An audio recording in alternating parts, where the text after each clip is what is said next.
Hello everyone, आज आप सभी का स्वागत है मेरे चैनल लीगल हेल्पलाइन में। और आज हम बात करेंगे बिना तलाक की शादी कैसे रद्द की जा सकती है। वॉइडेबल मैरिज है अगर आपकी तो वो बिना तलाक के भी रद्द की जा सकती है, क्योंकि बहुत सी ऐसी बातें हैं कि लोग कहते हैं कि हमारी शादी हो गई है और डाइवोर्स के लंबे प्रोसीजर में चले जाते हैं, लेकिन वाकई में अगर आपके साथ धोखाधड़ी से शादी की गई है और आपकी शादी जो है वॉइडेबल है, अनलमेंट ऑफ मैरिज उस पर हो सकता है। अब मैं आपको क्लियर कर देती हूँ, जुडिशियल सेपरेटेशन एक अलग चीज़ है, अनलमेंट ऑफ मैरिज एक अलग चीज़ है और डाइवोर्स एक अलग चीज़ है। तो डाइवोर्स के लंबे प्रोसीजर में ना जाए। अगर आपकी शादी धोखाधड़ी से हुई है तो वो अनलमेंट ऑफ मैरिज हो सकती है।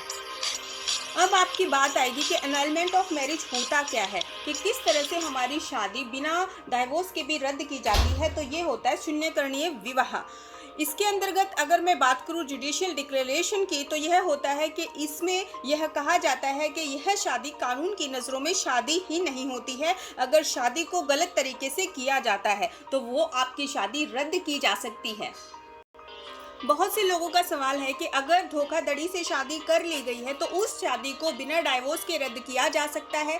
तो क्लियर है कि हाँ, उस शादी को भी बिना डाइवोर्स के रद्द किया जाता है, यानी कि डाइवोर्स के लंबे प्रोसीजर में जाने को आपकी ज़रूरत नहीं है अगर पहले ही आपकी शादी शून्यगण में है, यानी कि वॉइडेबल मैरिज है।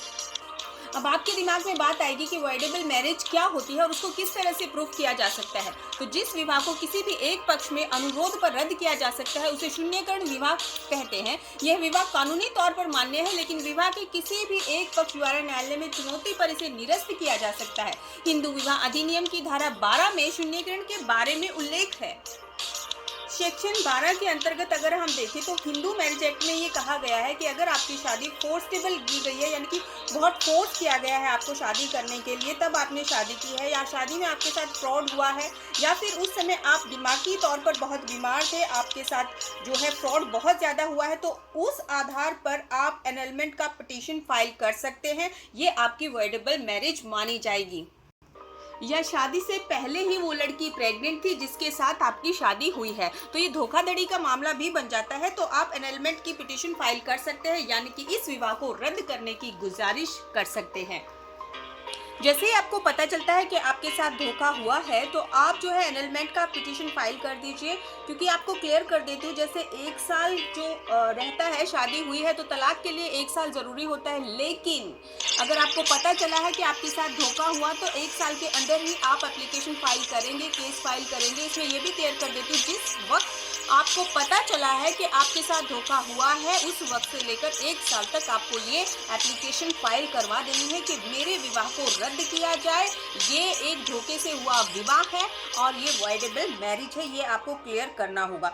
विवाह में किसी तरह की भी धोखाधड़ी इसके ऊपर कार्य करती है कि वो बीमार था, या फिर वो प्रेग्नेंट थी, या फिर उसने धोखा दिया, या फिर उसकी ज़मीन ज़्यादा थी, नौकरी बहुत बड़ी थी। तो इस तरह की जो भी धोखाधड़ी होती है उसके अंतर्गत आ सकती है। एक्ट 1955 कहता है कि किसी भी इस तरह की शादी को जो धोखे से की गई हो या धोखे की जानकारी के द्वारा की गई हो, रद्द किया जा सकता है। इसके साथ साथ मैं ये भी बता देती हूँ कि 1976 के बाद ऐसे हिंदू मैरिज एक्ट जो है उसमें कुछ चेंजेस हुए हैं, कुछ अमेंडमेंट आए हैं। उसमें ये भी क्लियर किया गया है कि शादी से पहले की जो कार्रवाई है कुछ जानकारी खुद भी लेनी चाहिए। तो अगर ऐसी जानकारी आपने नहीं ली है कि वो लड़का कितना कमाता है, उसके पिता की कितनी ज़मीन है, या कौन सा फ्रॉड हो सकता है, छोटी मोटी जानकारी आपको खुद भी लेनी चाहिए। लेकिन अगर छोटी मोटी जानकारी को भी अगर आप फ्रॉड कहते हैं कि इतना 10,000 कमाता है, 20-25 हज़ार उसने बता दिया, थोड़ी सी फॉर्मेलिटी हो गई, तो इसमें यहाँ पे है एनुलेट नहीं होगा। तो थोड़ा सा इसमें ये क्लियर किया गया है कि आप भी उसके कहीं ना कहीं जिम्मेदार होंगे। इसमें ये क्लियर कर देती हूँ कि जो मुद्दा है वो लड़का या लड़की से संबंधित होना चाहिए, उनके ऊपर फ्रॉड होना चाहिए, उनकी बात से संबंधित फ्रॉड होना चाहिए। इसमें ये फ्रॉड नहीं आएगा कि उसके पति की जो पापा थे उसकी जायदाद थी, या लड़की के पापा थे उसकी इतनी जायदाद थी, ये हमें गलत बताया गया। तो संबंधित पार्टी से ही वह बात होनी चाहिए। एनलमेंट ऑफ मैरिज का केस मैं फिर से रिपीट कर रही हूँ, आपको विदिन 1 ईयर फाइल करना होगा, या फिर जब आपको पता चला है कि ये धोखेबाज है उसके अंतर्गत 1 साल के अंतर्गत ही आप वो केस फाइल कर दीजिए, ताकि जल्दी से जल्दी आपका जो है विवाह विच्छेद या आपका विवाह यहाँ पे रद्द किया जा सके। अभी आपको ये क्लियर हो गया होगा कि डाइवोर्स के बिना भी विवाह विच्छेद हो सकता है, शादी को रद्द किया जा सकता है। आपका समय हमारे लिए बहुत बहुत कीमती है। अपना समय इसी तरह से हमें दीजिएगा ताकि कानून संबंधी पूरी जानकारी आपको मिल सके। मेरा वीडियो देखने के लिए बहुत बहुत धन्यवाद।